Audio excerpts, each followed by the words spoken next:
Hey everyone, I'm Megyn Kelly. Welcome to the Megyn Kelly Show. Trump, Biden, Pence, you and I, all of us apparently have classified documents everywhere.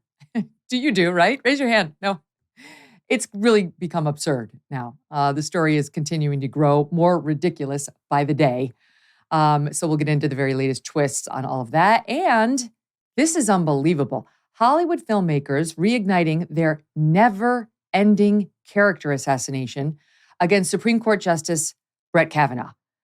Despite apparently revealing nothing new, the film's producer is now claiming tips about Kavanaugh are pouring in, and they're reopening their, quote, documentary to add more accusers, potentially.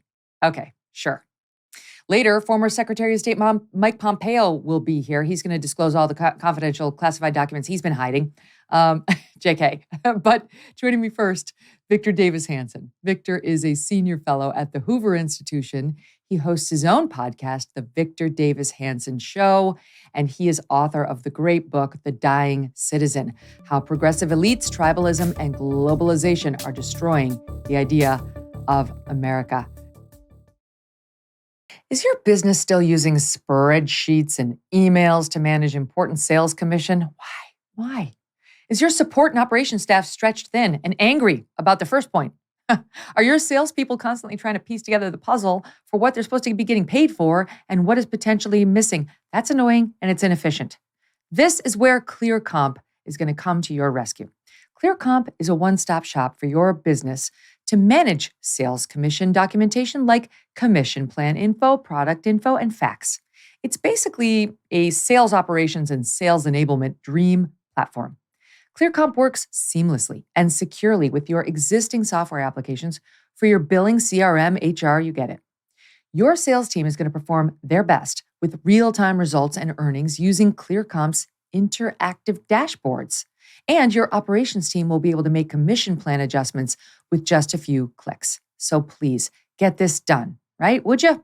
Modernize your sales organization, improve your business today by visiting clearcomp.com. That's ClearComp.com. Book a demo and tell them I sent you. BDH, great to have you back on the show. There's a lot to go over today.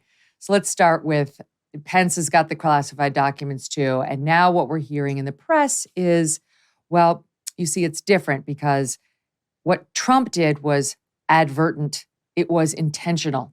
And what Biden did and what Pence did was inadvertent. You see, they were just clumsy. They were just careless. But Trump, he meant to steal. It was theft. This is what we're hearing from the left, people like Mehdi Hasan over on MSNBC. And therefore, we really can't make any comparisons between these cases. What do you think? Well, they were different, but I think the difference doesn't favor Biden at all because Joe Biden ran for president and he was elected president and he served as president. The entire time he knew that he had unlawful documents in his possession.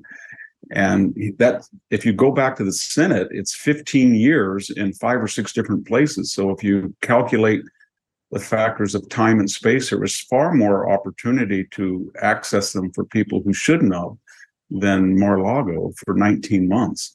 I think anybody who looked at the garage or their homes, nobody in their right mind would think it'd be easier to get into Mar-a-Lago than to those places. And then you have the whole FBI performance art. I mean, they went into Trump's with a black SUV. Some people were armed. They did that photo op where they scattered things on the ground to make it look like it was sloppy. Vis-a-vis Joe Biden, they came lightly and very lately to the Biden investigation. It was a big myth also, Megyn, that Joe Biden reported this. He didn't report it. He didn't report it when he was a senator, when a private citizen, when he was a candidate, when he was elected, when he was president. He only reported it because either he thought somebody was going to leak it, or when Merrick Garland appointed a special counsel, people felt, hey, Joe, do you have exposure? Because we'll look hypocritical. So they didn't report it for years, and they only did it when it was in their interest, and they only did it after the midterms were over, so it wouldn't hurt their chances in the midterms. And then the other thing is, with Trump, he's been so investigated that this trove is not going to lead to any big new disclosures. I mean, they can lie and say, well, we leaked it and there's nuclear codes or nuclear secrets, but nobody really has any proof of that. And that story's kind of dropped. But with the Biden family, this is sort of like the Watergate break-in. It leads to all sorts of different explorations. I mean, why was the Chinese Communist Party fueling this pseudo think tank with millions of dollars? And did Hunter, it seems like Hunter had access to the garage and the dwelling where these documents were there. And I think Miranda Devine has suggested that some of the emails that Hunter sent didn't look like Hunter's, that they had government ease in them, the language and the intelligence. And are the FBI taking fingerprint tests on all these documents? Because, there's one red line that we don't talk about. And that red line is if Hunter Biden had access to these unlawful documents, and that would be provable, I think the Biden presidency is finished, because that would show you that Joe Biden deliberately broke the law to bring out classified documents so that his family consortia could get classified information about potential business rivals or business associates. And I think that's what they're paranoid about. That's next level stuff, and actually not that far out of the question, because we know, the House is going to investigate Hunter Biden, and they're looking into this influence peddling scheme that may involve Joe Biden as the big guy getting 10% of whatever Hunter managed to get, dealing with the Chinese, dealing with Ukraine, and so on. So that's happening. But it does raise serious questions, because we know Hunter was in the house where those documents were kept. And nobody who's got any sense at all trusts Hunter Biden not to do something nefarious, not to do something illegal. Nobody, if you've been paying any attention at all. And that's why you've got the House Oversight Committee chairman giving an interview to Maria Bartiromo over at Fox, James Comer, Republican of Kentucky, saying the following: this has gone from just simply being irresponsible to downright scary, saying we really need to know who had access to those documents in the Biden home, because this is an ongoing investigation for influence peddling. And so now it's starting, as I've been saying all along, you can't get Biden out of running for a second term or out as the nominee because he had a couple of documents that are classified. That will, I believe, stop the Trump prosecution, but I didn't see it as a big political problem for him. But if you enlarge the circle to who had access, was it intentional, were they used in an improper manner, totally new ballgame. Yeah, you look at the emails that were found and publicized on the laptop, and they're semi-literate. And then Miranda Devine quotes or produces this 13,000-word email that is very elegant and detailed and is informed about all of the geostrategic implications of sanctions and what would happen in Ukraine vis-a-vis Britain and Russia, and it's not even written by him. You can tell it's not. So maybe he was reading The Economist or something. Who knows? But you can't make an allegation without absolute proof. But all the FBI has to do is take 5 sentences and run them through an electronic search of all the classified documents. And if that word and that phraseology turns up, I think they're done with, because that shows a deliberate intent and to use government documents for personal profit. And so I think they're very scared. They're not scared about the documents per se. They're scared that what's on the documents and why they were taken, and Hunter's role in all of this, and why the Ukrainians would hire this guy when he was such a liability, even though his father had been vice president, might be a presidential candidate. But when you read that long email that Hunter wrote to his associates, it sounds as if he's John Bolton or somebody, hypotheticals, what if, but very detailed and very exact with a lot of knowledge. And it's not typical of what is in that trove. On the subject of was it intentional or not, here's just a little bit of how the White House sounds on this issue right now, the distinction they're trying to draw. I guess this is where they're going. We've been wondering, how are they going to try to land this? How are they going to try to distinguish this? And of course, Trump's case is different. He submitted a signed affidavit or declaration, same thing, from a lawyer saying all documents had been returned, when in fact now we're told they hadn't been. He hasn't been afforded the chance to defend that claim in court yet. Just know what we read in the papers. But here is the new line of defense from Karine Jean-Pierre. This is soundbite 3. We are confident that a thorough review will show that these documents were inadvertently misplaced? The Biden approach was very different in the sense that it looks, as far as we can tell, that it was inadvertent. This was just an inadvertent matter of filing, in sharp contrast to his predecessor. So none of that is relevant legally, not even a little. The law does not care whether you did it accidentally or intentional. So they must think that this somehow helps them, does it? No, I mean, when you look at the pictures next to the Corvette of these lopsided boxes that are askew, and you think that's an inadvertent filing, it's just somebody had a bunch of stuff and threw it in the garage, and then it appears in a library, it appears in another room, it appears everywhere. And I don't even think and it appears at the Biden Center. And where was it before? How did it get? There's a kind of a chain of passage where we don't know how it gets to the Biden Center from, the classified document trove in the vice president's possession. We don't know who brought them there. Lawyers obviously didn't bring them there.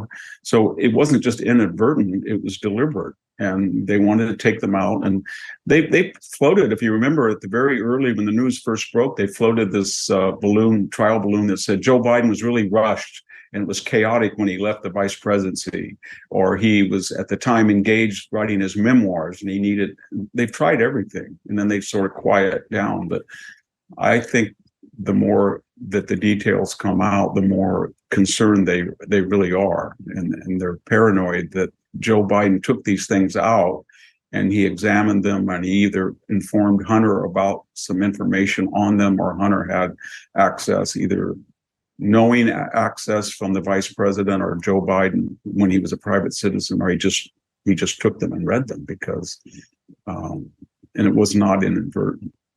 Well, and here's the thing: if you look at what they're saying, the last tranche of documents to have been found, and we don't know how many are in there, include documents from when he was a senator, as you point out, 15 years ago.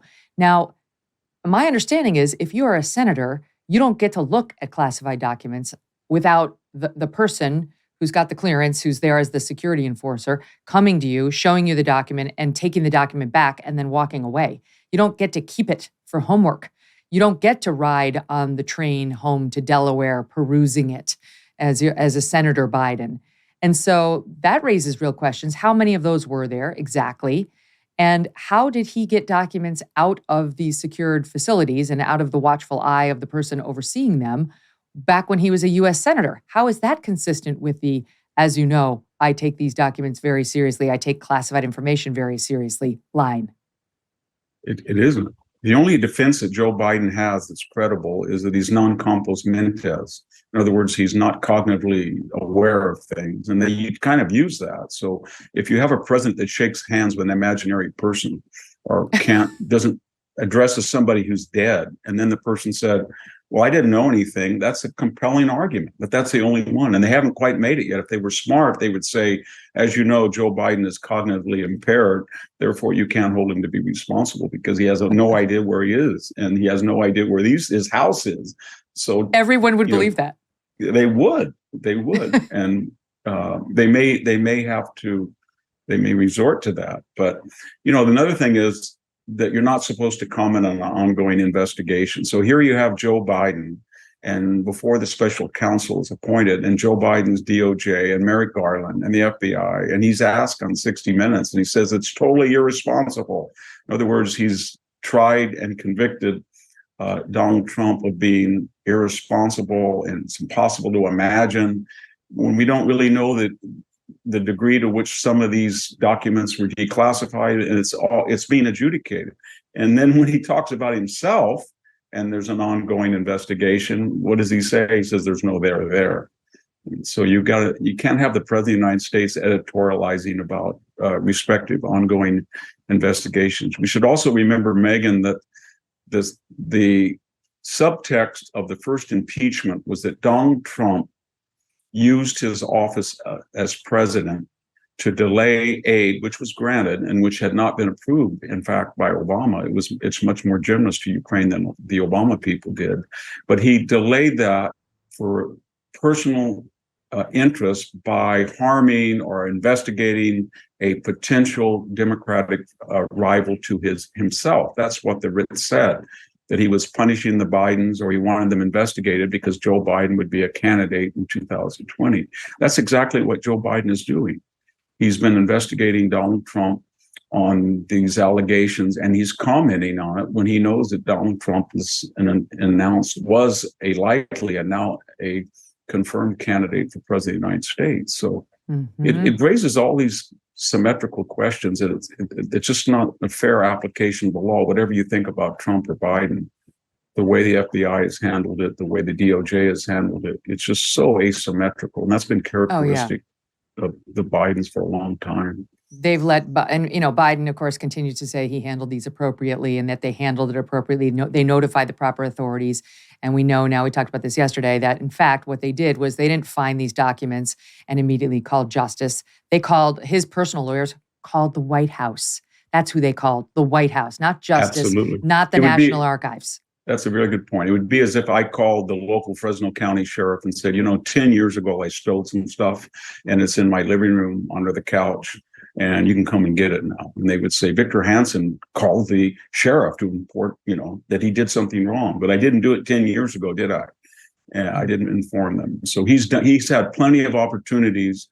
And now when it's politically expedient and necessary, his team decided it was fine. After probably over a decade and a half, it was time to come clean and then say that they brought forth this information voluntarily. They didn't.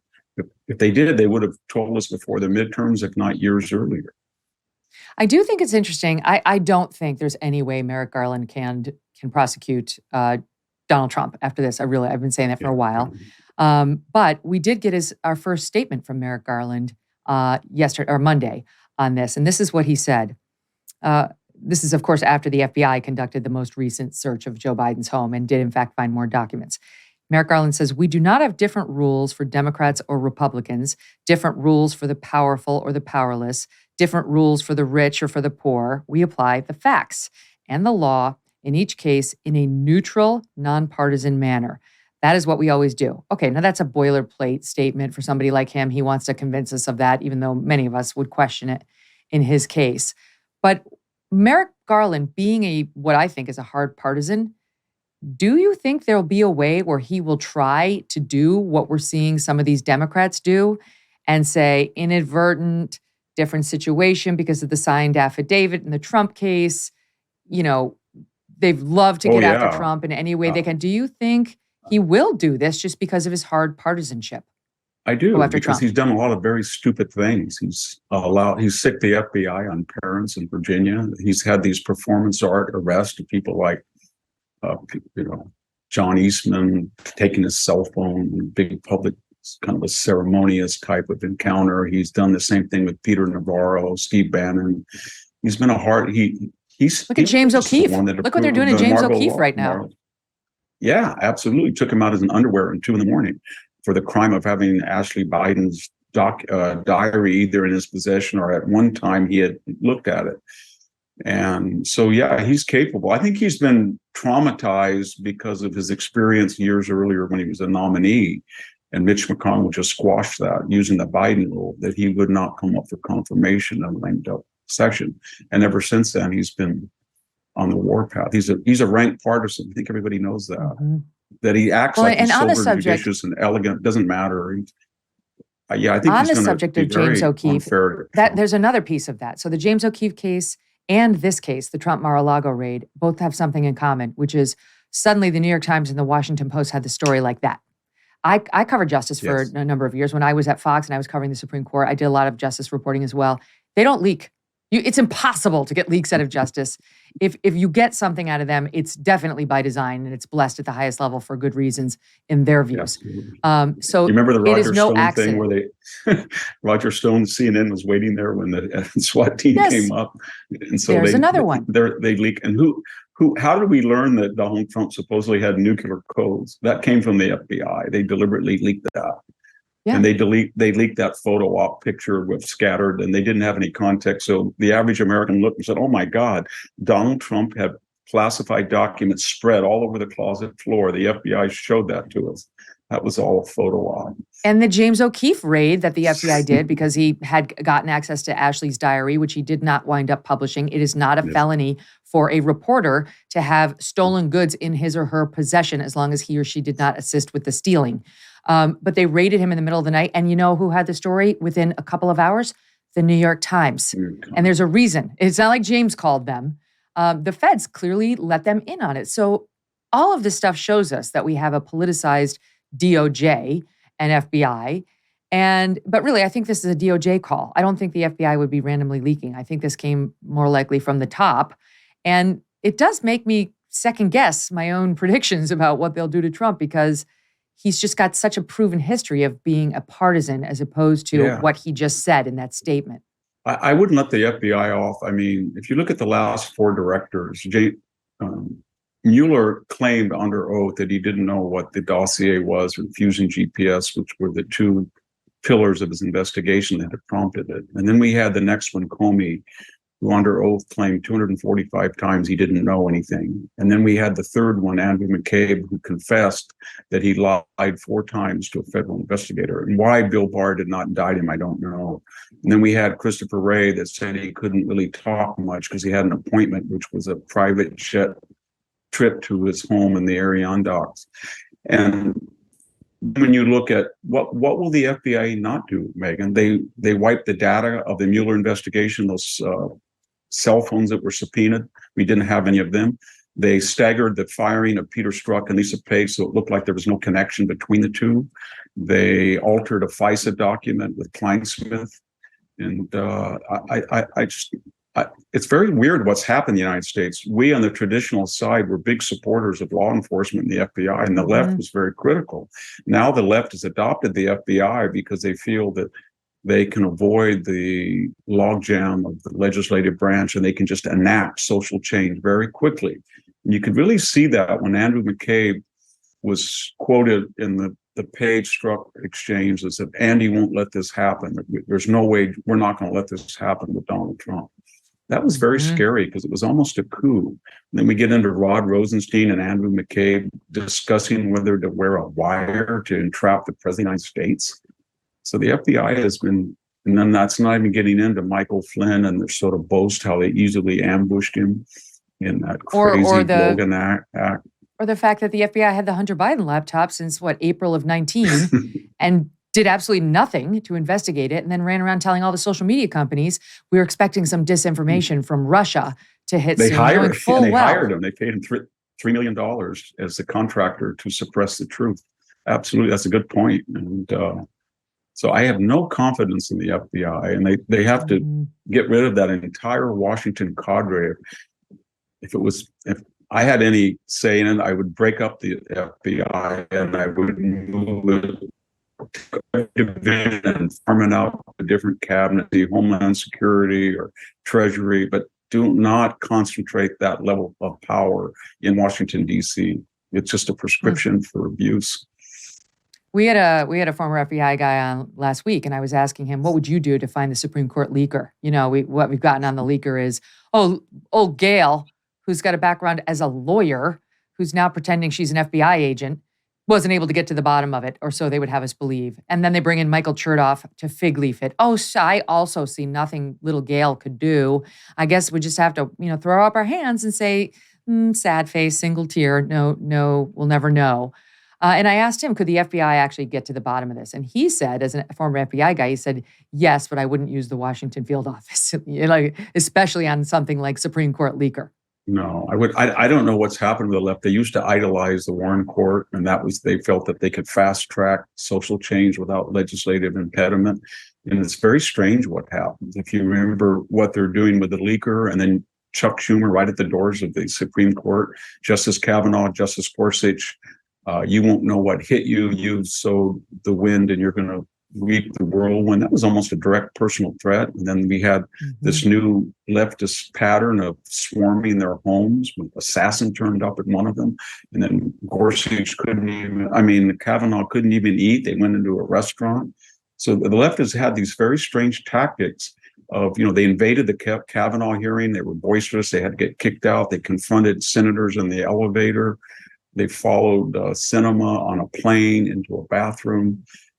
And it's also weird because the whole January 6th prosecution and hysteria was based on the idea that people improperly went into the Capitol to influence a political decision, which they did, and they should be prosecuted. But the fact that you had a U.S. senator threatening personally the Supreme Court judges, it's against the law. It's a federal law that you cannot go to a Supreme Court a justice's house and demonstrate to influence a case, and they were just exempt. And it was just amazing, and they're going to keep doing that. Well, that's a great segue into the Kavanaugh discussion because once again, he's being targeted. I mean, this guy, you'd think he took his licks in that confirmation hearing, which was unlike anything we'd ever seen before. As bad as the Clarence Thomas hearing was, it didn't hold a candle to what they did to Kavanaugh. And now they're coming out. I love that they continue to call these things documentaries. They're nothing of the kind. They're just opinion pieces. They're assassinations. It's yet another attempted assassination of Brett Kavanaugh in a different way. So the title of this documentary is Justice. And no one's seen it other than the people who were shown it on a surprise basis at the Sundance Film Festival, where apparently they just surprised the audience of some 300 people with it. You can't find it online, but they're looking for funding, and I'm sure it will hit because this is, of all the things you just said and the way that left feels about Kavanaugh. It was produced by Amy, is it Herdy, Herdy? It was directed by the Born Identity director, Doug Liman. And these people have connections as well to, like, Lyman. He did Swingers. He did Mr. and Mrs. Smith. I mean, he's got an impressive resume. This Herdy calls herself an investigative journalist, which would normally mean you have some fealty to the facts, no matter where they take you.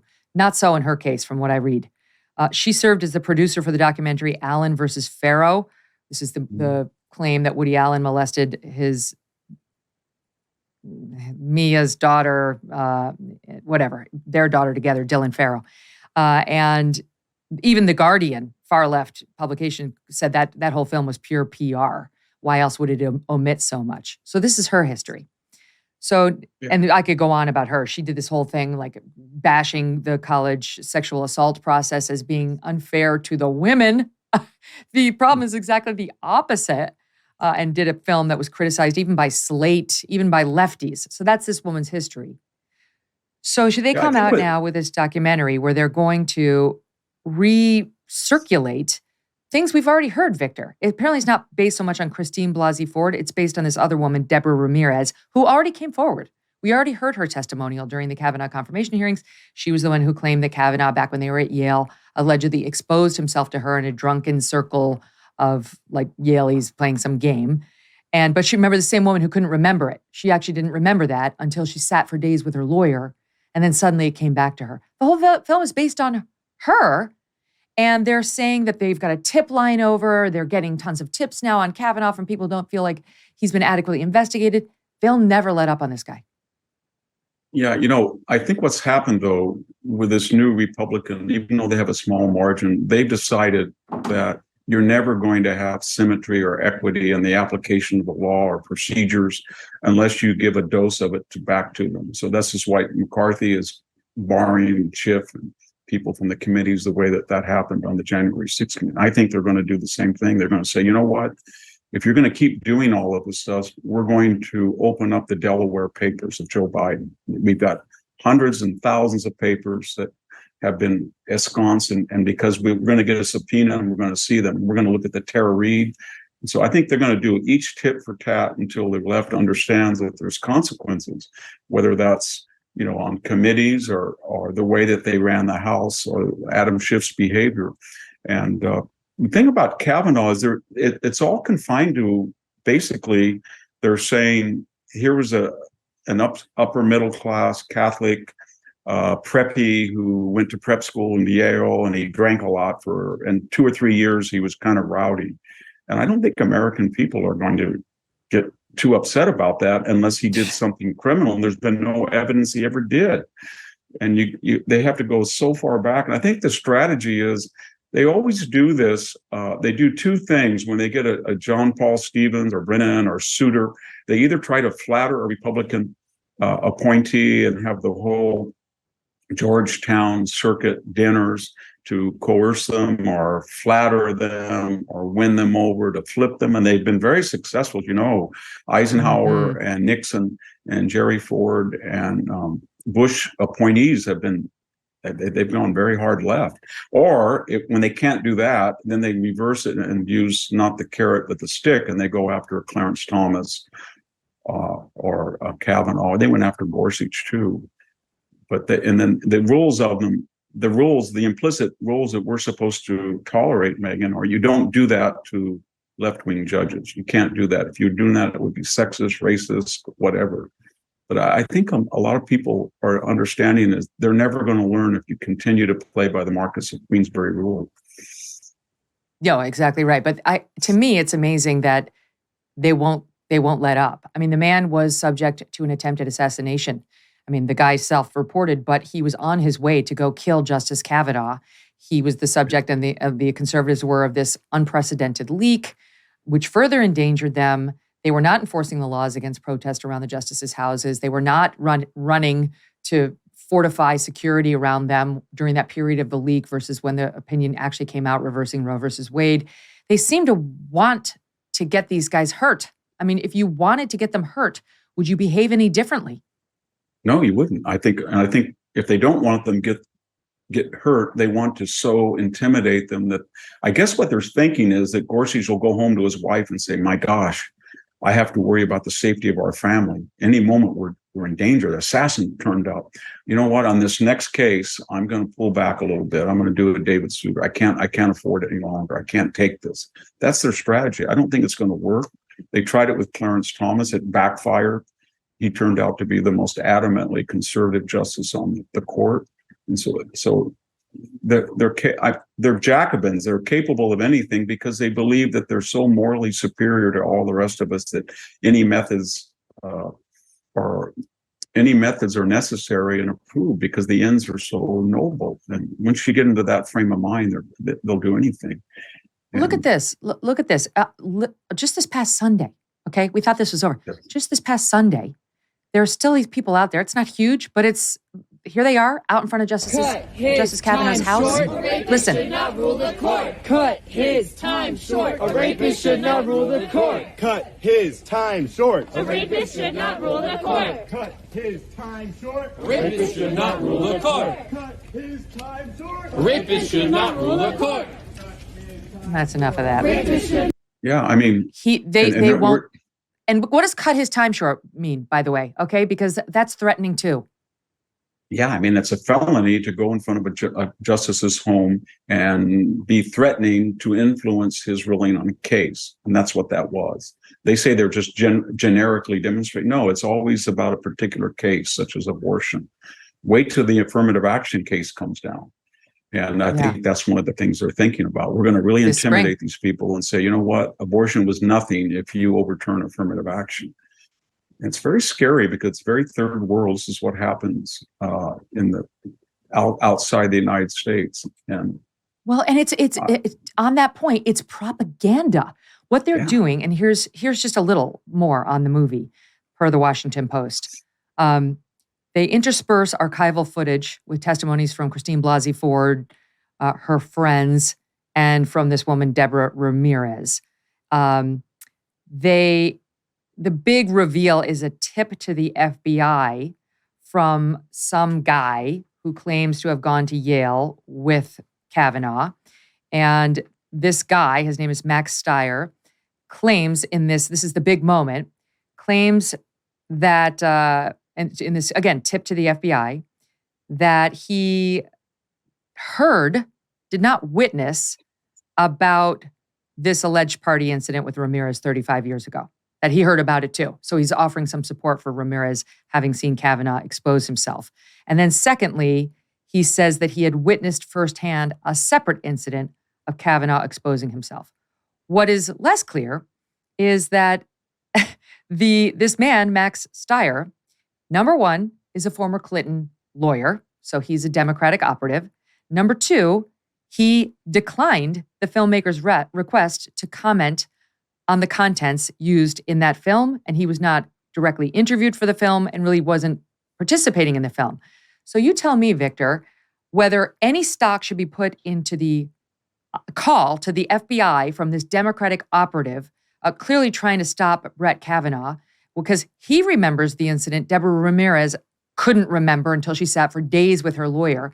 And based on that and his reluctance to actually say it on camera where he could be held to account, this is the big reveal. And yet this is what the publications are going to go with. Like new evidence, FBI tipster. I know. We've already been through this with Michael Avenatti. Remember this, the future presidential candidate? He went through all of this. He brought them in. It was total fraud. Then we had Mark Judge. They tried to destroy his career and his life. He wrote a book about it. So it's all been discussed. It's all been out there. It's been character assassination. It didn't stick. He's the Supreme Court justice. And they are paranoid now because you have a strong conservative majority in the way that they had a strong liberal majority for years, but they're asymmetrical. And they think, you know what, if the court is not left wing, then it's illegitimate and we can't change it. So we're going to go after individual conservative judges and so intimidate them and browbeat them and threaten them that they will, in very, nuanced ways, will sort of pull back and rule in a way that we've had a good record before of flipping Republican judges, and they do. Or if you're Kavanaugh, it could be I'm leaving. I can make millions of dollars in private practice. I don't need a public servant's salary and constant threats at my house calling to cut my time short in front of my young children, my kids, and so I'm sure this happened to Amy Coney Barrett, who's got young kids at home.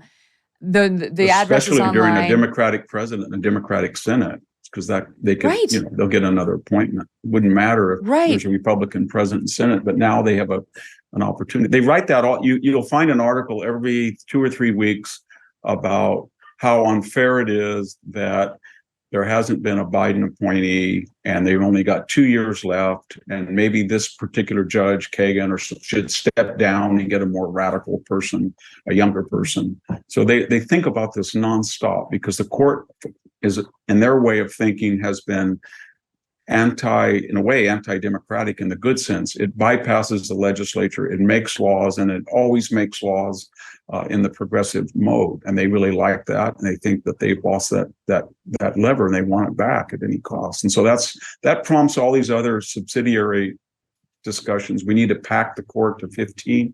If you just said pack the court, that was kind of a disgraceful moment in FDR's administration. And every historian knew that. And all of a sudden they recalibrated that as something that was good because it intimidated the Roosevelt era judges that after that failed, it kind of won. They keep whining and bragging about now, well, we didn't pack the court. But if you look at subsequent FDR era Supreme Court rulings, they approved most of the New Deal after that. And that's what they think is a good formula. Yeah. Well, I mean, they're getting an assist, of course, from their media brethren, as they so often do. The propaganda is already out on this. I mentioned the Washington Post. This is their report about this Deborah Ramirez, again, who couldn't even remember the incident until all the days with her lawyer. This is the Washington Post's take on it. Though the interview doesn't contain much that hasn't already been reported, it's powerful to hear someone who doesn't enjoy being in the spotlight tell her own story with all the anguished starts and stops that come with trying to recall a nearly 40-year-old traumatic event. So traumatic, she couldn't remember it at all for 40 plus years. And even then, after witnessing Christine Blasey Ford come forward, it took her quite a bit. I will say this, as a lawyer, there's a reason we have statutes of limitation. It's because memories become unreliable and because it is unfair to the defendant after a certain amount of time passes to ask them to defend charges like this. They too lack the ability to go back and find contemporaneous witnesses and prove where they were on any given night. The system recognizes that would be an injustice to the accused, and to do via media what we are not able to do via a court of law is deeply unfair. When you are an investigative journalist, like this woman claims, you have an even heightened responsibility to make sure you are careful and judicious in the approach, and this ain't it. Victor, stand by. There's much, much more to get to with you. We'll pick it up right after this quick break. Like many people these days, I am trying to eat healthier. And that is why I love good olive oil. Oh, it's such an important piece of the meal, isn't it? And by good, I mean fresh. Now, olive oil packs the most flavor, you may not have known this, and the healthiest nutrients when it's fresh from the farm. Yes, freshness matters in olive oil. And this is the problem with those supermarket olive oils. They're not fresh. They can sit on that shelf for many, many months, growing stale. That's why I like my olive oil direct from small, award-winning farms, thanks to a guy named TJ Robinson, also known as the olive oil hunter. When I first tasted TJ's farm fresh oils, I fell in love with their vibrant, grassy flavors. They are delicious on salad, veggies, pasta, meat, fish, you name it. As an introduction to his fresh pressed olive oil club, TJ is willing to send you a full-size bottle worth $39 of one of the world's finest artisanal olive oils for just $1 to help him cover shipping. Best of all, there's never a commitment to buy anything, and you can cancel your membership at any time. Get your free $39 bottle for just $1 shipping and taste the difference freshness makes. Go to harvestfreshnow.com. That's harvestfreshnow.com for a free bottle and pay just $1 shipping. harvestfreshnow.com. So, Victor, this is just breaking. The United States is agreeing to send tanks to Ukraine, 31 of them, 31 Abrams MI tanks to Ukraine. Germany is sending 14. We wanted to get them to do it. They said, we're not doing it unless you do it. We don't want to look like the main aggressors in this thing. Otherwise, Russia's going to set its sights on us. So, like we've been doing so often, we put our tail between our legs, came back home and said, all right, we'll send 31. That's my editorial. All told, with US, UK, Germany, France, Netherlands, Sweden, and others expected announcements, Ukraine can expect to receive hundreds of tanks, which it does absolutely need if it wants to try to regain the upper hand in this war. The US is going to train the Ukrainian troops. That was one of our concerns, that we didn't think they'd know how to use them. They're rather sophisticated pieces of machinery. The reporting is that it's not going very well over there. It's ongoing. The reason it wasn't a quick victory for Russia is the rest of us helping Ukraine, but that we may be looking at a sort of do or die spring for the Ukrainian troops. So where do you stand on the United States now? I mean, this is a significant escalation, sending 31 tanks to Ukraine. Yeah, this is the largest conventional war since the Korean War, or maybe Vietnam wasn't. I mean, it wasn't conventional war like this. This is this sort of a World War II Kursker, World War I Verdun, and we forgot in our euphoria because everybody admires Zelensky and you know that he was invaded, but the idea that he was going to stop Russia that has 10 times the GDP and almost 4 times the population, 30 times the territory was always predicated on the Europeans and the Americans matching that and trumping that advantage that Russia intrinsically enjoyed. So that means that for him to continue to fight, we have to support him at the continuous level or escalate.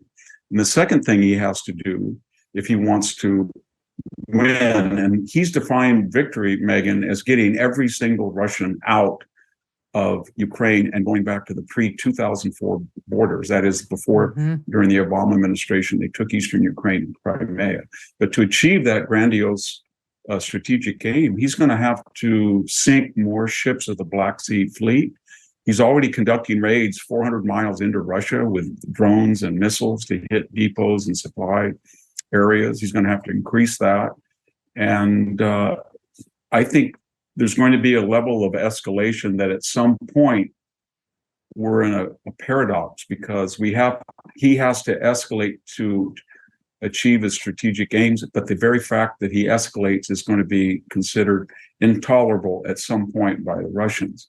And I think they're going to say, well, yeah, during the Cold War, you guys supplied the people in Afghanistan to hurt us. We supplied the Vietnamese to hurt you. We supplied the Koreans during the Iraq War. We supplied the Taliban. That's how it goes. But this is different. It's right on our border. And this is a huge conventional army. And Ukraine used to be part of Russia. We're making new rules now about aiding a third party or a proxy war. And the thing that's striking about it, we don't take that seriously. We just say, he's just talking. He'd never use a tactical nuclear weapon.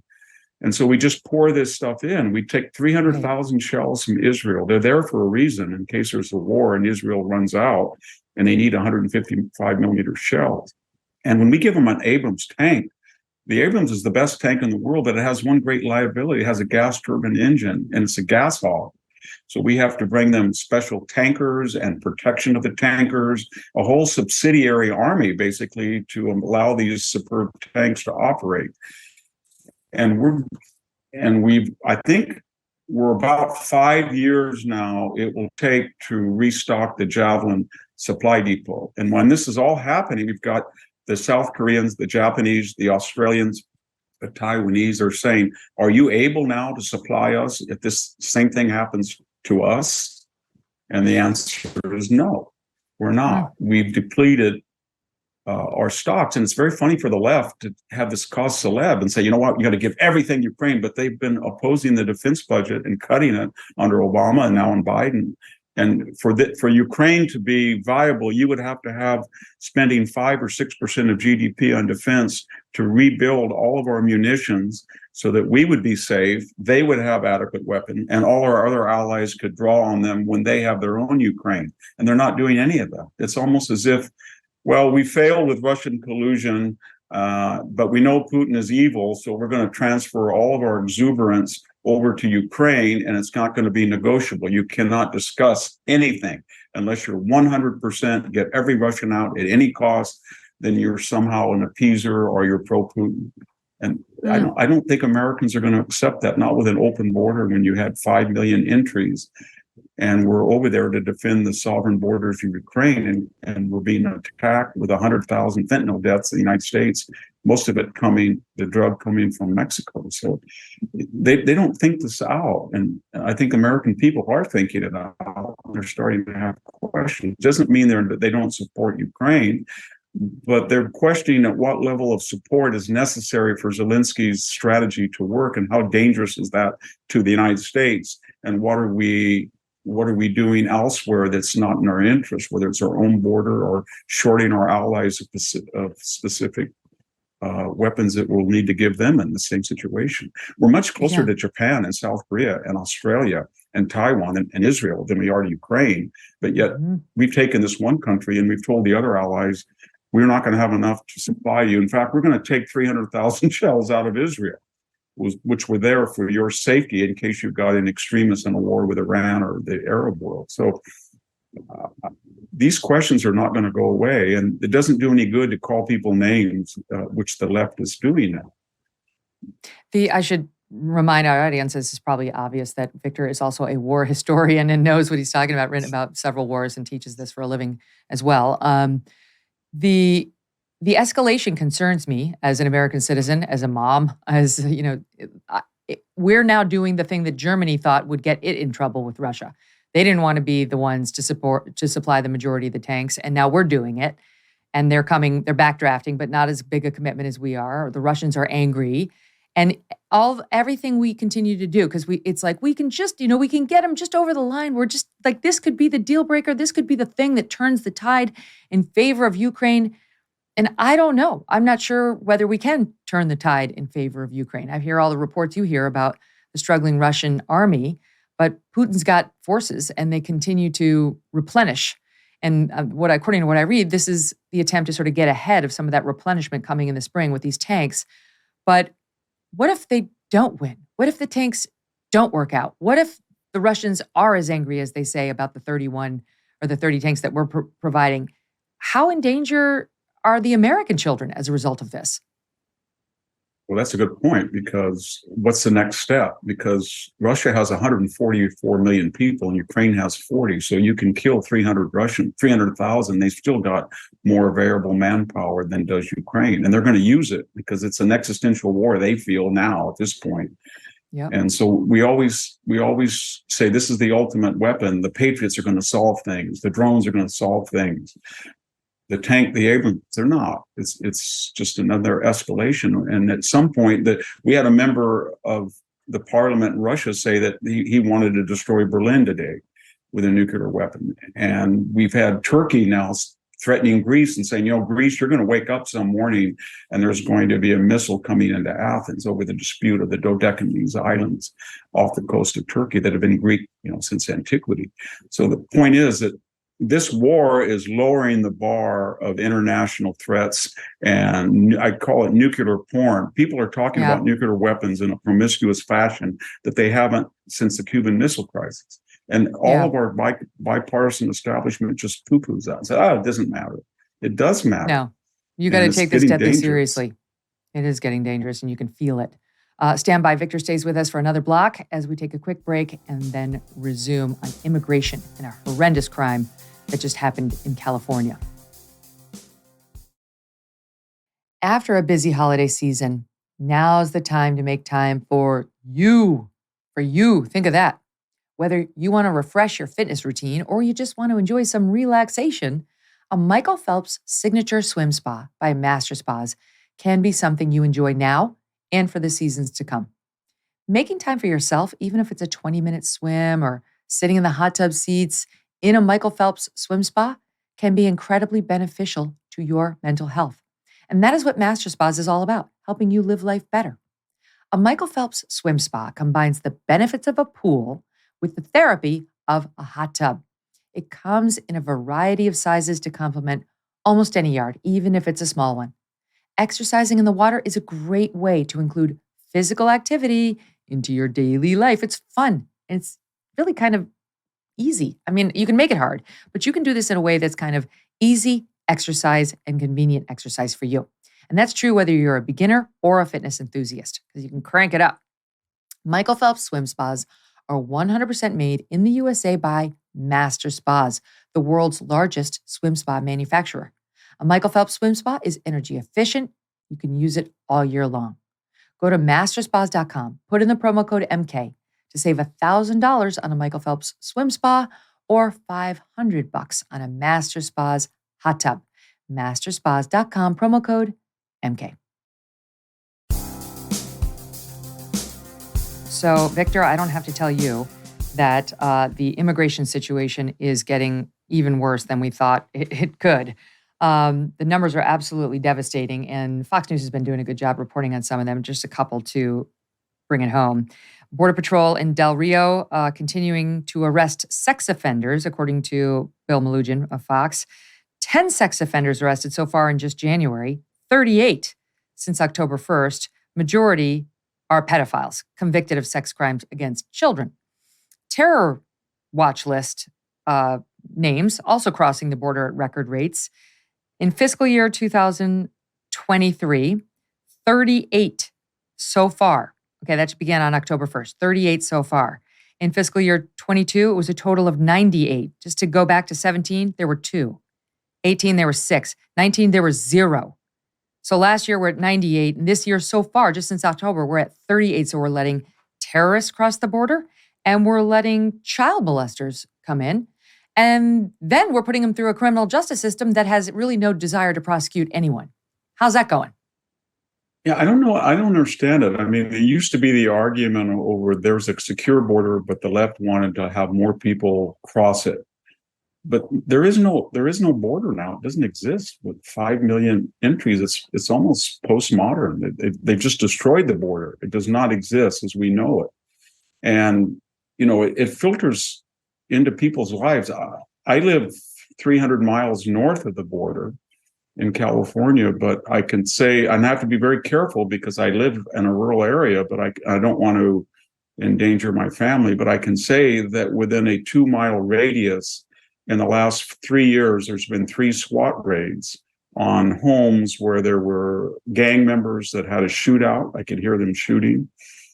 There were chop shops. I had a group of people who created a prostitution ring inside an orchard, and they were so bold they put it on the internet, but they got the wrong address, so it was at my address. So for a year, we had people showing up, not speaking English, looking for women at my home, even though we were at least, a quarter mile away from where this illegal operation was running. And it's on and on. We've had a chop shop. A month ago, I had a person come out in the driveway with a Glock tucked in his pants, and he was looking for his three-wheeler, he said, which was, I was told later by the law enforcement, that he had stolen it and had broken down somewhere in a field nearby. I've had a person with an AR-15 speak a language that I didn't know what the language was. It was some Oaxacan indigenous dialect, but it wasn't Spanish. And so these are things that people in rural California deal with all the time. You don't dare, Megyn, go up into the Sierra Nevada in certain areas and hike, because it's not that you will run into a marijuana farm run by hippies.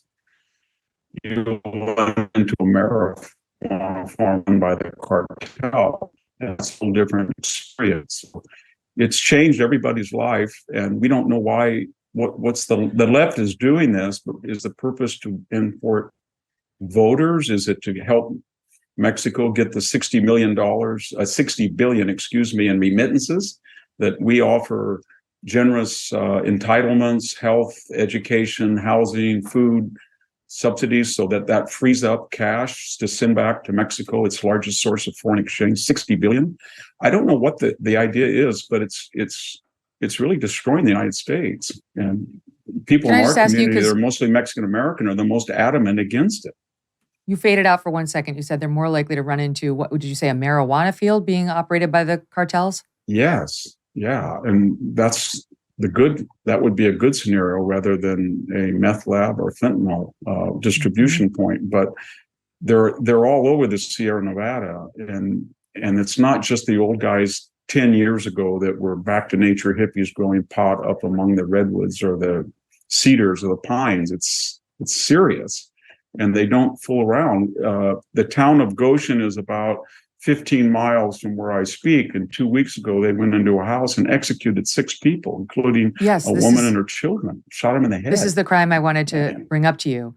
But before I do, I'll just set the table this way. Hearing you talk about what you've experienced as somebody who is close to the border, it puts the lie and the absurdity to the things we were hearing from those Martha's Vineyard residents, like in the 36 hours they had some unlawful immigrants there.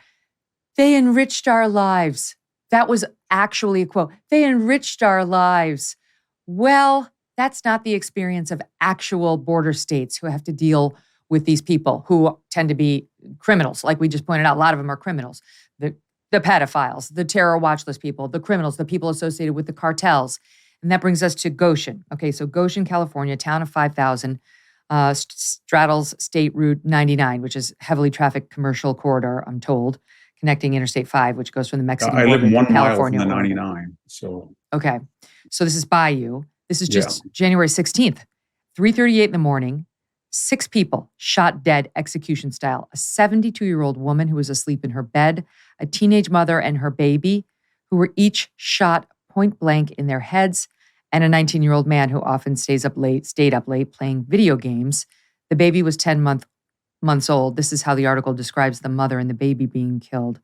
The woman's name is Alyssa Paraz, 16, who tried to flee only to be cornered by a gunman who stood over her as she clutched her baby, Nicholas, and fired rounds into their heads. 4 generations of a single family murdered. Now, the acknowledgement is there that some of the members of this murdered family had been involved in gangs, according to the police, who also say these murders are the calling card of the Mexican drug cartels, that their tentacles have extended in recent years from the border regions and up and up and up into the farthest reaches of the country. This is cartel action in a U.S. state, and it's unusual, correct me if I'm wrong, because normally even the cartels don't kill the women and the babies.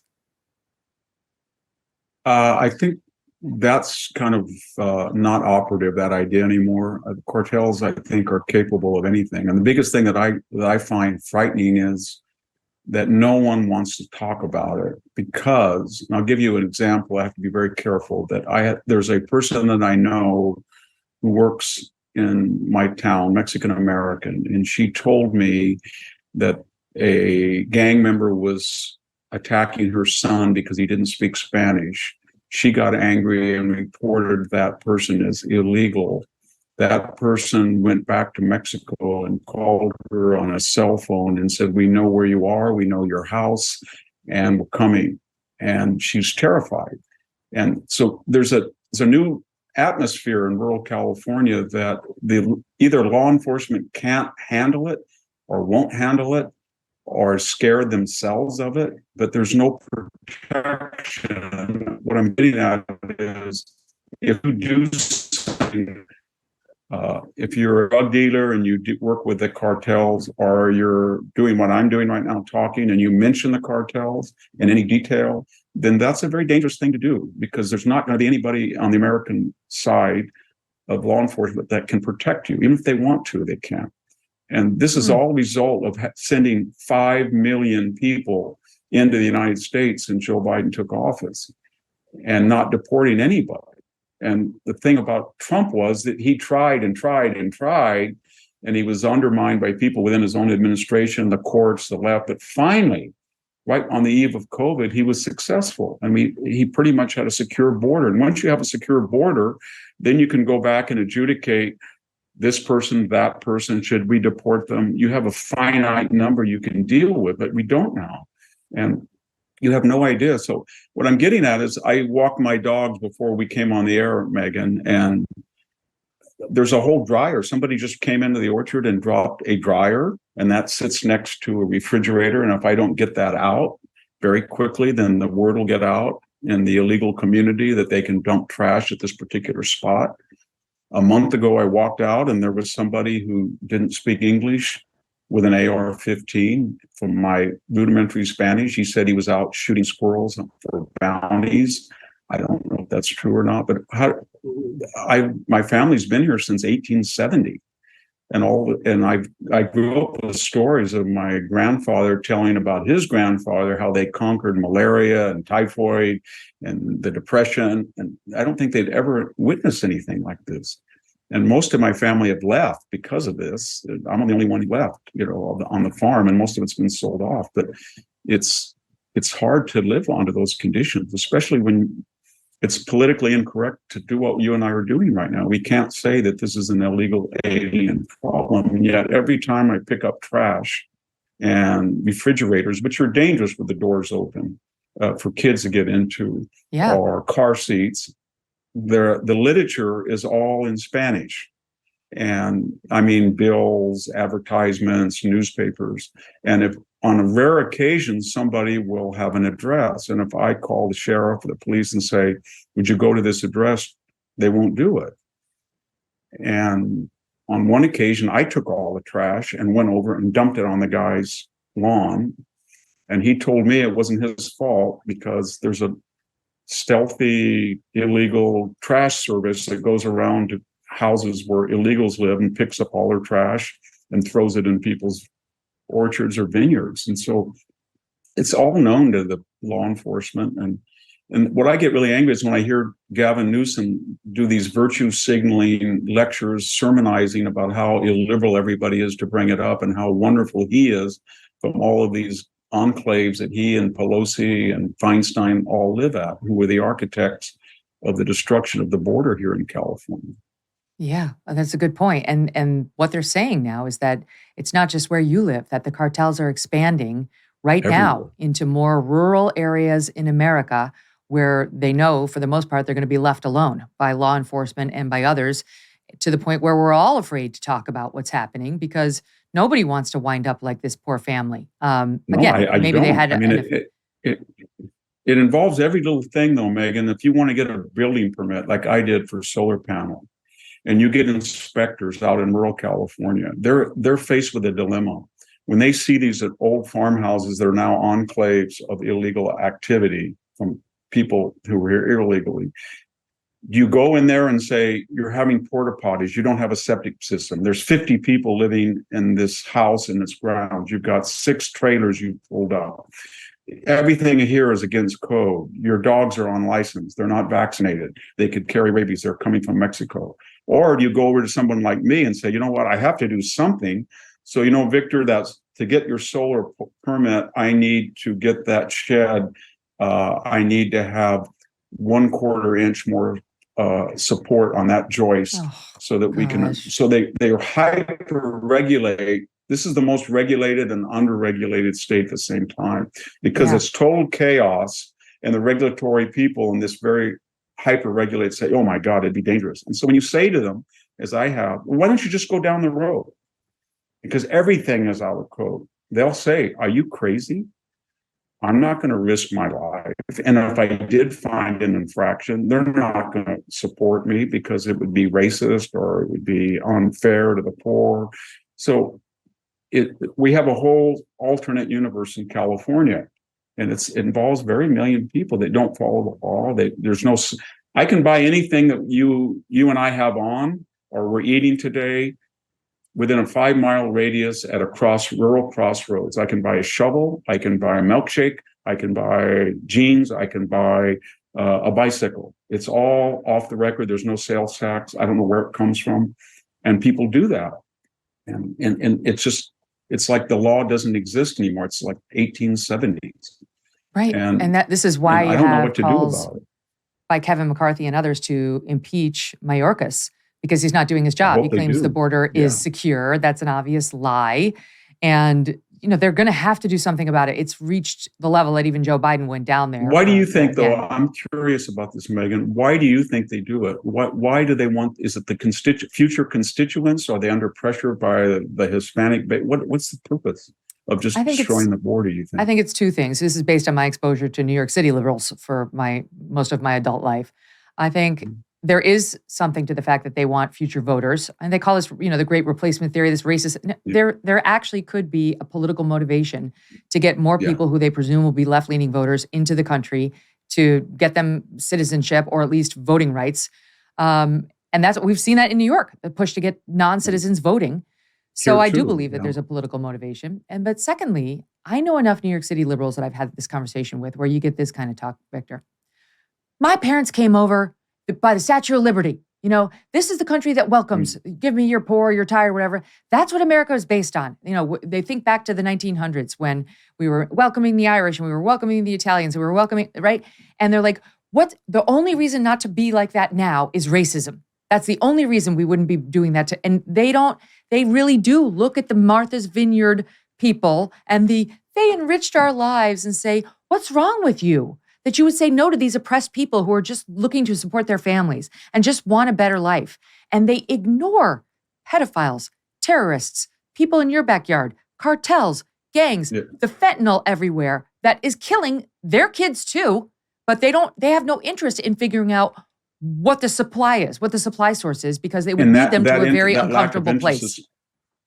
That lack of interest is predicated on the assumption that they either have the money or the influence or the wherewithal, that they're never going to be subject to the consequences of their ideology, that their kids will go to a safe place, or they will never be hit by a hit and run driver, which happens almost at 40 or 50% of all accidents out here, where the driver just takes off after he hits you. I've had that happen before. I've had 8 people run off the road and destroy orchards and vineyards and just left the car there.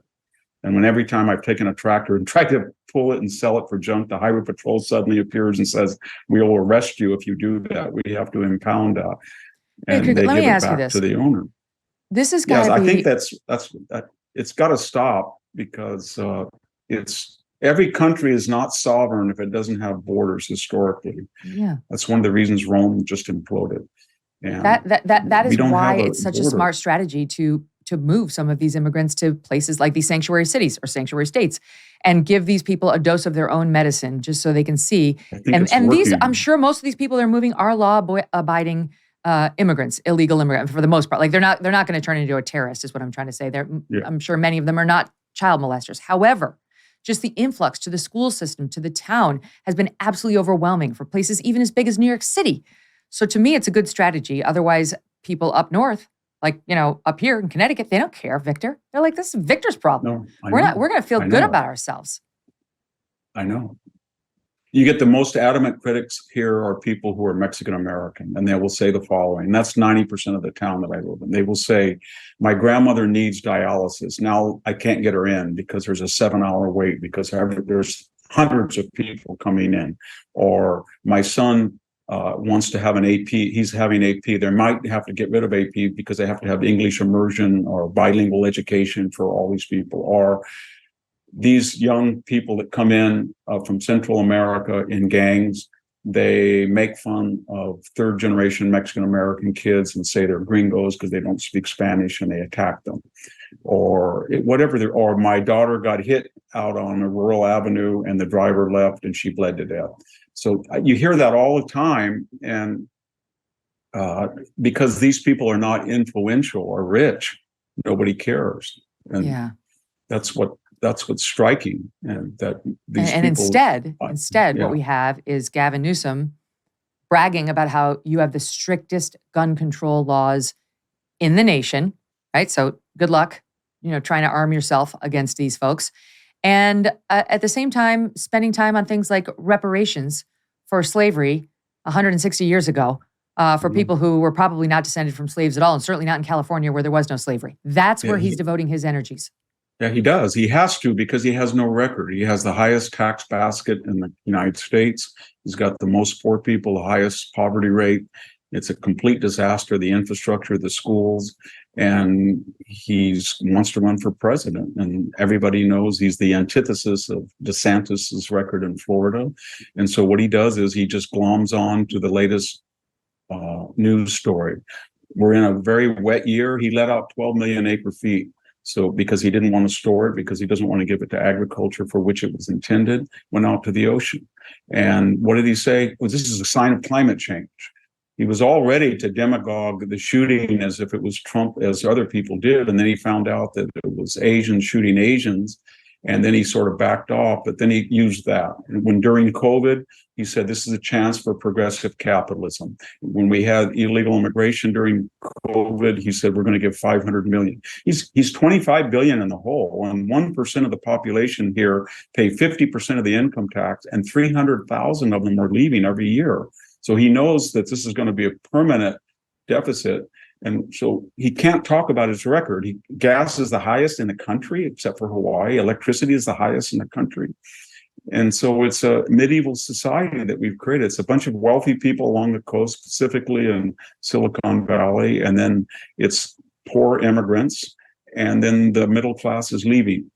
And the Reagan, I know, voters, they're gone. I know you say your family's been there since the 1800s. You have the farm, you have your life, you have your friends, you have everything. Do you ever think, even you, Victor, at this point, about leaving? All the time. And it's getting very hard, because once a week, I drive into another world at Stanford in Palo Alto, where I work, 180 miles away, and I have an apartment there. And then you have to deal with all this. And then you hear that from the Stanford faculty, what you and I were talking about. You're a racist. You wrote Mexifornia. How dare you?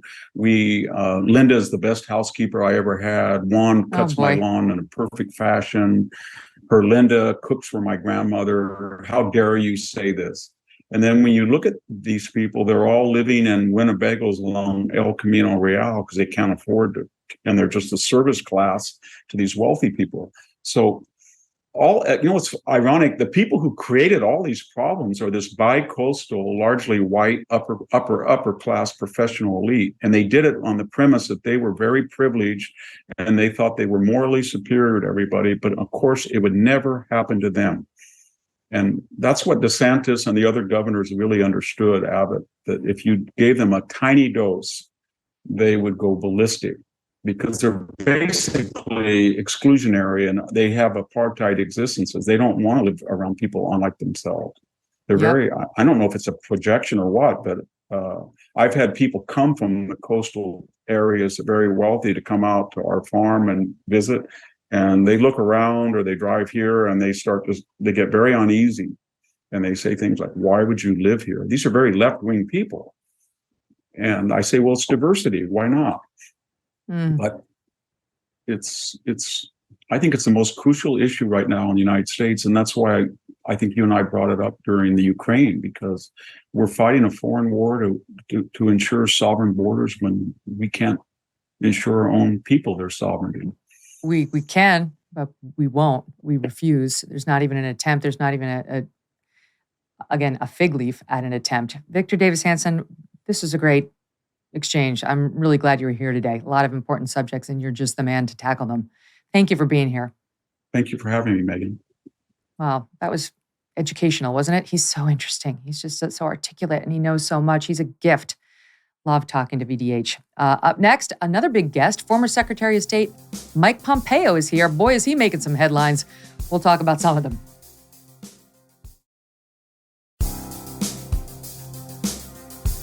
My next guest served 4 years in the Trump administration, first as CIA director, then as America's top diplomat.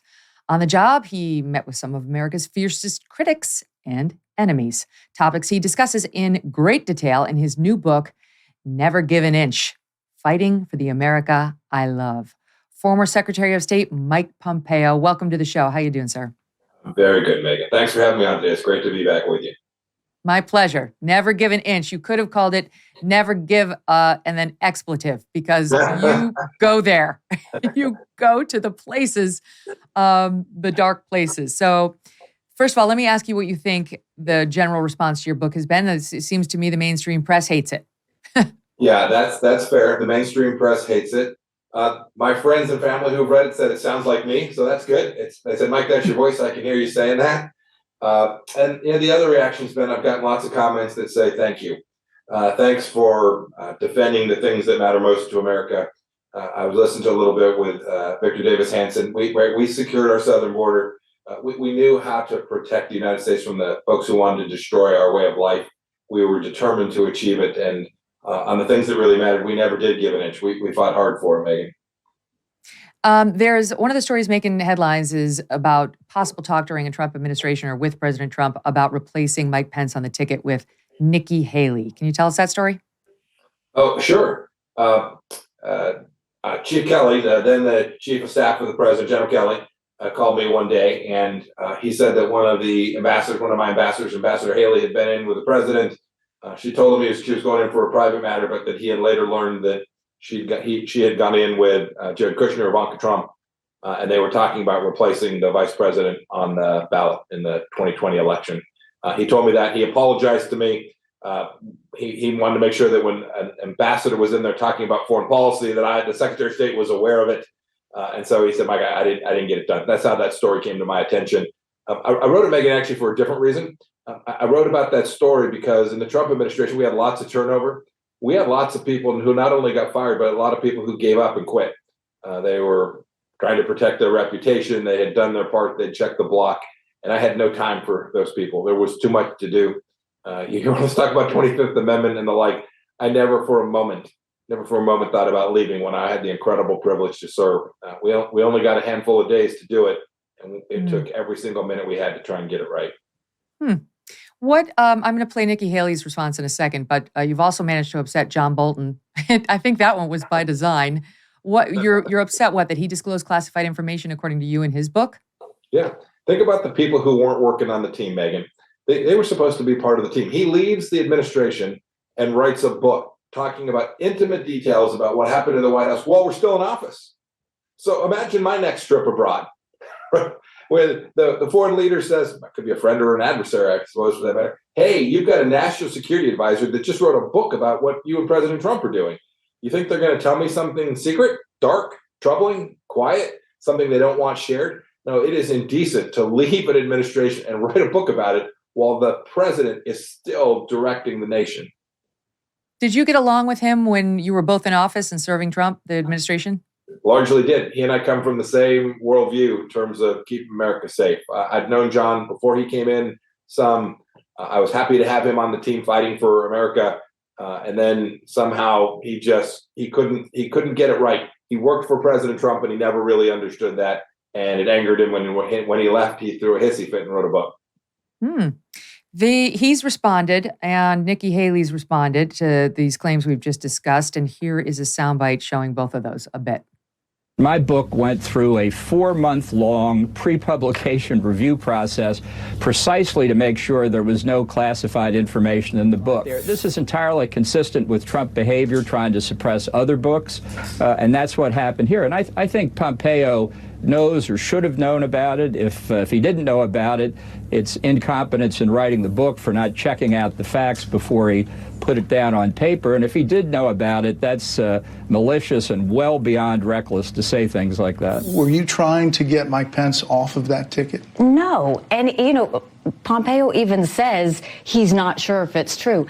I never had a conversation with Jared, Ivanka, or the president about the vice presidentship. And, you know, what I'll tell you is it's really sad when you're having to go out there and put lies and gossip to sell a book. I mean, I don't know, why he said it, but that's exactly why I stayed out of D.C. as much as possible, to get away from the drama and get away from the gossip. It's sad, and your book is full of lies and gossip, in particular on that claim. How do you respond? Everything I wrote, I stand by. Why would she lie? I can't account for it. I don't. She gets to say what she wants. For me, Megyn, this isn't personal. This isn't remotely about me. It's not about selling books. It's not about Ambassador Haley or Ambassador Bolton. This is about America. I wrote a story about an administration that was working against the tide of the mainstream media, that suffered under the Russia hoax, that had many conservatives that just didn't want to be part of the team. They didn't want to be around Donald Trump. Let's be honest about it. Everything, you'd have people call you, Megyn, and say, everything he touches just turns to ash. Get away, Mike. You have your reputation. And a lot of folks took that bait. They took this. I didn't do it for a second. I knew that America mattered too much. And for those folks who either didn't want to be part of the team or didn't want to work on behalf of America, or who had important jobs, or so they say, the jobs were important, and then quit, I had no time for those folks. So what's your level of confidence on the Nikki Haley conversation? Because she says, Pompeo even says he's not sure if it's true. And you say John Kelly is the one who told you it happened. I know two things for sure. John Kelly told me that happened. Oh, obviously, I wasn't in the room. John Kelly told me it happened. I knew him to be someone who told the truth. And second, Kellyanne Conway has confirmed the story. She thinks it's true as well. You can ask her why she believes that. All right. How about John Bolton? Because I've heard you suggest that, in the book, he should be in jail for spilling classified information and accusing him of treason. You heard his response that he didn't disclose any classified information, that there was a long pre-publication review. That was point number one. Yeah. There was a district judge that had a different view of the information in his book. The Trump administration tried to stop it. He ran afoul of that by publishing the book, and the judge basically says, well, there's nothing I can do. It's already out there. Now, both of these people are, we know in John Bolton's case, we suspect in Nikki Haley's, potential presidential contenders.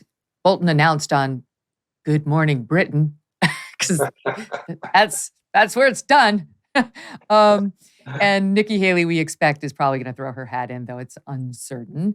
You as well are always mentioned and polled as a potential contender. So is all of this just 2024 presidential politics we're watching?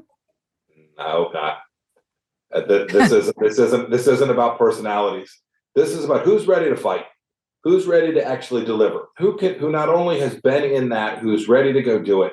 I wrote this book months and months ago, long before Ambassador Bolton made his announcement on whatever show you said he made it on. I had no idea he was thinking about running for president. Anyway, I'm surprised. Suffice it to say, this isn't remotely about what I'll choose to do in 2024 or those candidates. This is about presenting a case to the American people for how I worked as CIA director and Secretary of State. And there's some fun stories. There's some great stories. The media's picked out a handful of things to try and create catfights. It's the worst of Washington. But I think the American people also need to know who was there and who was prepared to actually work every day for 4 years to get good outcomes for them. Mm-hmm. Now, one person we know is running for president in 2024.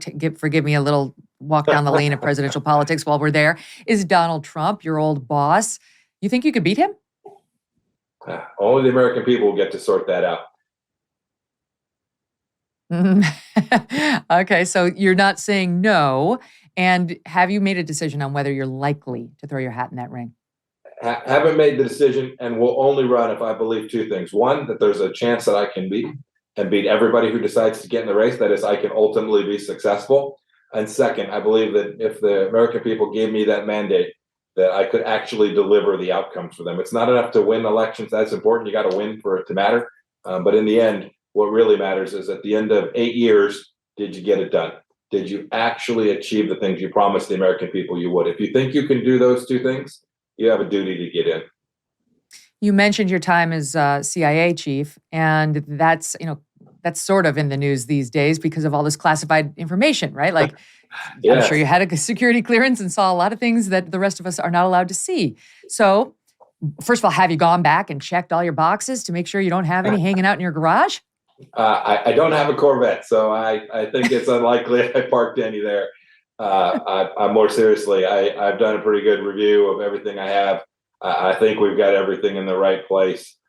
Two other thoughts about that, Megyn. I handled tens of thousands of classified documents. I had a SCIF in my home, both as CI director and Secretary of State. Just explain what that is, please.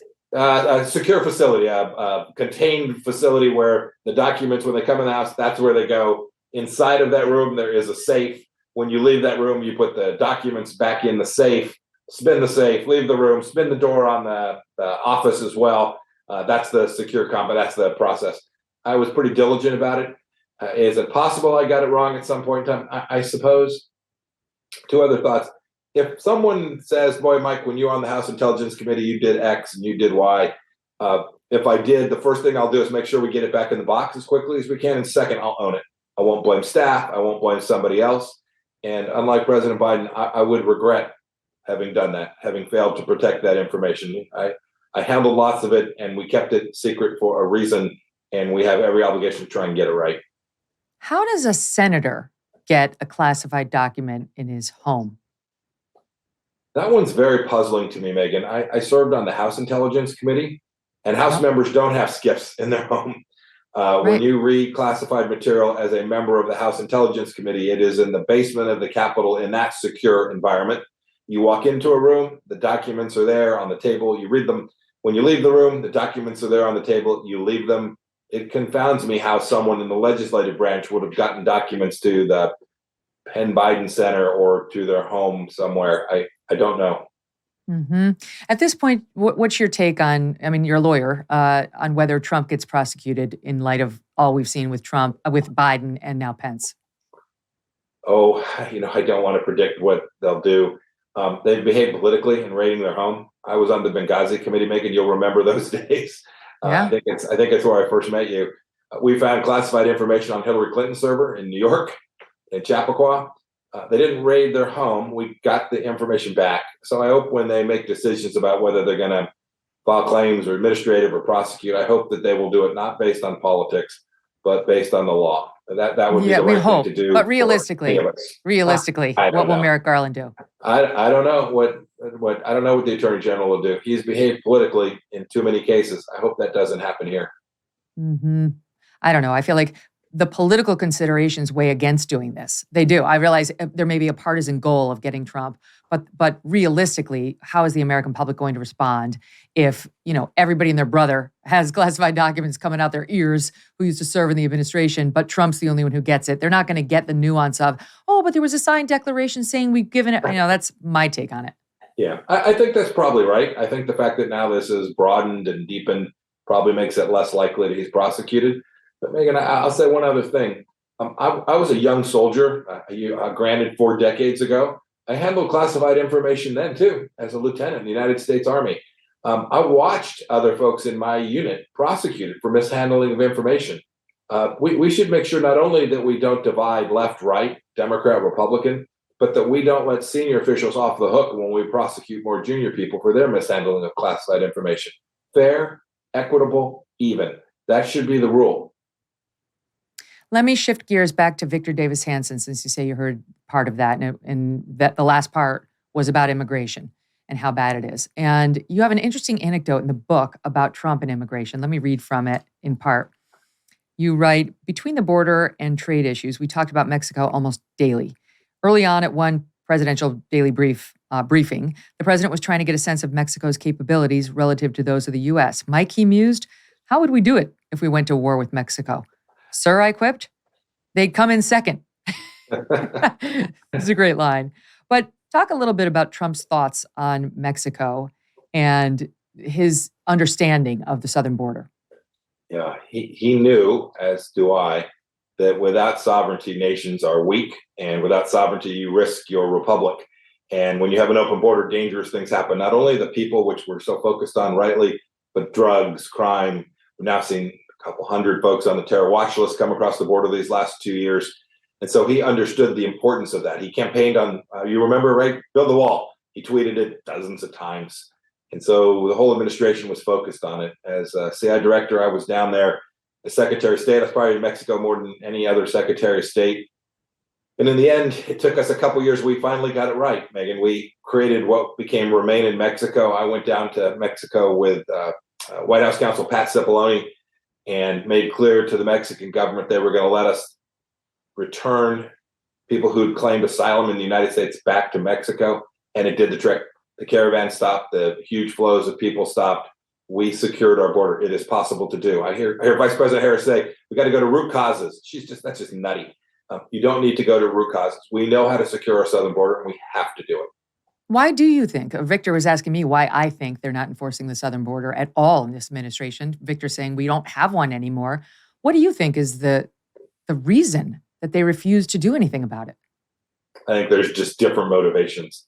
I think in the progressive left, they view America as evil and not the greatest nation in the history of civilization the way that I do. And so if we reject someone here, we're contributing to that racist history of our country. I think in some of their minds, there's that we have to be decent, we have to be nice, and that means opening our border to anyone who wants to come here. They're simply wrong about that. Second, I think there's some who think, gosh, it would be just great if we have these folks here, we need them for labor. So I think there is a commercial aspect to this as well. And I think that toxic mix, mostly on the left, drives their set of policies where they have absolutely no intention of securing our southern border. All right, let's move on to China because there's an allegation that you were told in your book by Trump to stand down on some of your criticisms of China or Xi Jinping by Trump because he needed to have a relationship with them and getting, if I remember correctly, PPE supplies from China during the COVID pandemic. So is it true he told you to lay off your criticisms of the Chinese? Yes, he told me to shut the hell up. When there was a phone call between him and Xi Jinping. I was on the call. I assumed the Chinese foreign minister was on the phone call too. And Xi Jinping just railed on me. I am full-throated in my view that the Chinese Communist Party is the singular threat to the United States of America. Just like we took down the Soviet Union, we're going to have to defeat the Chinese Communist Party as well. And we were at this critical moment when we had the Wuhan virus spreading across America. And we needed stuff out of China. Think masks, think gloves, think ventilators, think all of that kind of protective gear. And Xi Jinping basically threatened the United States and said, if Secretary Pompeo continues to talk the way he is, I won't let that equipment out.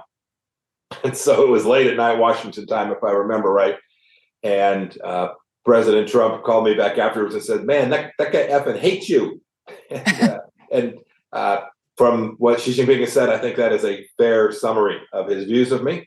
They've now sanctioned me, confirming just exactly that. And the president basically said, hey, we got to get this stuff in. You need to be quiet for a while. And if you look at the record, I actually did that. And then were you loud again? Yes. And I am today as well. Do you think it was the right call by Trump just to have you put a muzzle on you for time being so we could get what we needed? I think probably was. I think we should have taken even stronger actions to get that stuff out. It was stuff we bought, it was stuff we purchased. Most of it was coming from companies that were American companies operating inside of China. The fact that we let ourselves to get in that place to be dependent on China to have this stuff, pharmaceuticals included, that we needed was tragic. But in that moment, it may well have been the right decision. Trigger the talk about masks and PPE equipment. Let's move on from that. Let's mosey on over to North Korea because you've been around the world. Trigger anyone. Sorry, Megyn. You've been around the world in this job. That's part of the fun of the book. North Korea. So, in your job, you have to deal with friends and foes alike. And the visit by Trump over there, made headlines around the world. What was your take on whether that was worth it and Trump's approach to North Korea? Absolutely worth it. I was fully supportive of our engagement policy and indeed having the summits. I thought it made enormous sense. For 25, 30 years, we tried everything else. None of that had worked. And this was worth doing.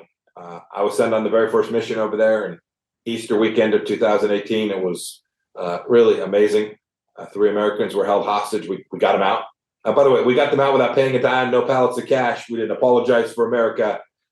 We didn't trade Victor Boot. We didn't do any of that. We just said we want our guys home, and we got them back, the best of American power.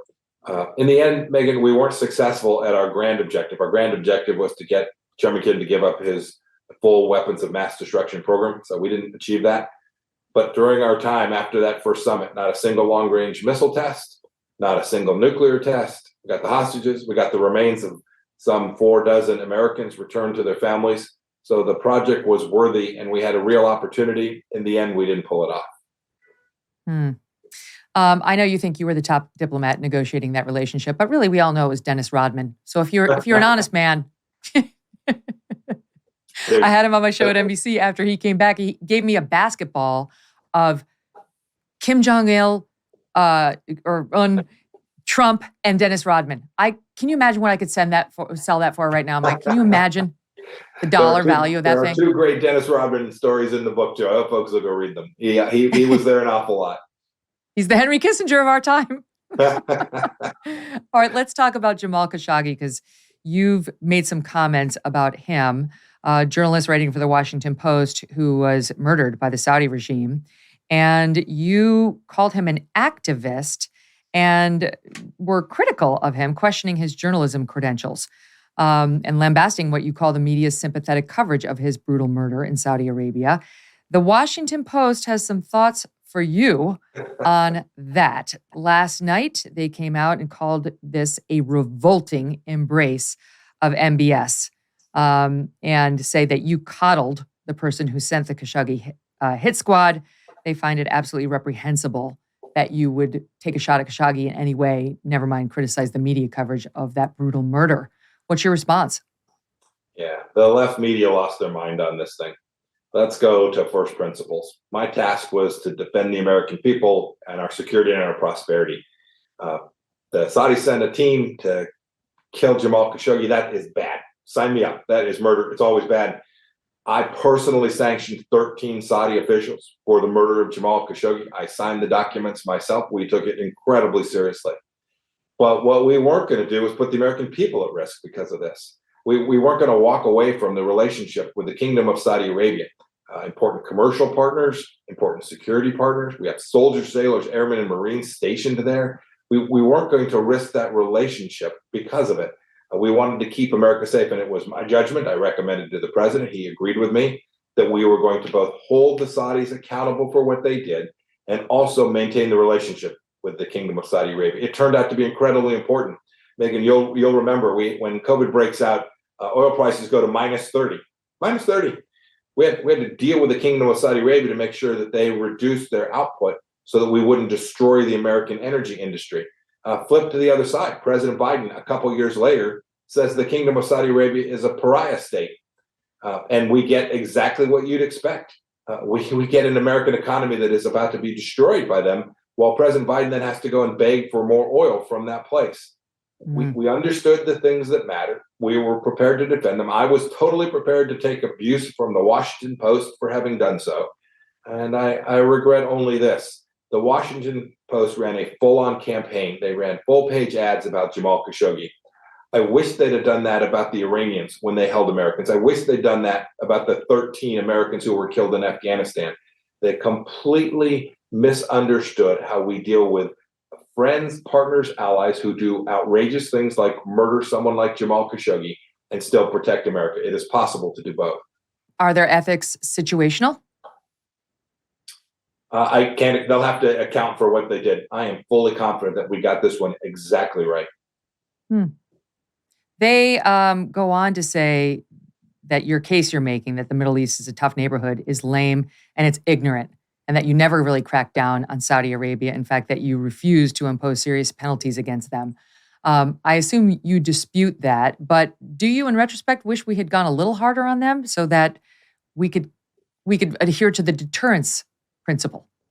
No, look, remember, we're not trying to deter Saudi Arabia. They don't have rockets and missiles fired at Israel.